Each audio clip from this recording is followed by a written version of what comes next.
est-ce que vous vous prononcez pour un ministère des Transports de plein exercice? C'est une revendication qui a été portée notamment au cours des États généraux de la mobilité durable. Une réponse très simple, est-ce que vous êtes pour ou contre un ministère des Transports de plein exercice? Vous êtes prononcé pour Laurent Courtois, donc, et je reviens après avec vous, vous vouliez prendre la parole. Arnaud Leroy. Écoutez, moi honnêtement, je ne connais pas les périmètres encore des ministères que posera Emmanuel Macron.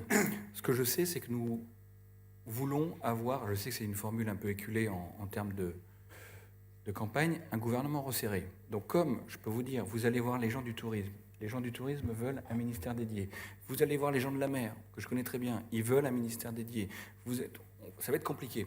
Donc par contre, il faut un acteur qui soit interministériel et beaucoup plus fort pour faire le lien avec ce que je disais tout à l'heure sur le quotidien, donc politique de la ville, aménagement du territoire, transition écologique et transport. Donc ça, il faut qu'on puisse avoir un format qui travaille beaucoup plus sereinement en synergie au niveau ministériel. Je ne sais pas si ça passe obligatoirement par un ministère de plein exercice.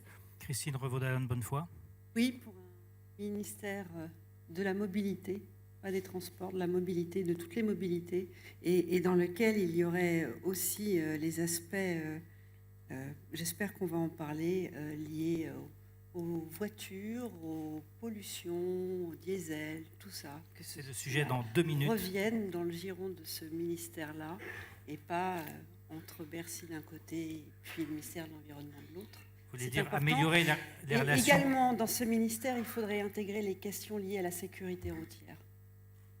Vous faites une critique de ce qui de dispositif existant entre le ministère de l'écologie et le ministère des Transports. Je ne vois pas les choses en critique, mais plutôt c'est en avançant qu'on progresse et on voit là où on s'est heurté à des difficultés que peut-être on pourrait résoudre de cette manière-là, si tant est que de toute façon ce sont des secteurs transversaux où on doit parler avec le ministre en charge de l'aménagement du territoire, des questions de politique de la ville, l'environnement évidemment. Voilà. Dominique Bussereau.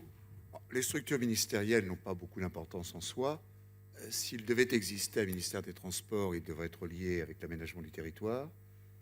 Christine Revaud-Dallon a raison, la sécurité routière. Depuis que cette politique n'est plus interministérielle, on est reparti d'une baisse forte depuis 1974 et une remontée depuis 2 ans des chiffres de l'accidentologie.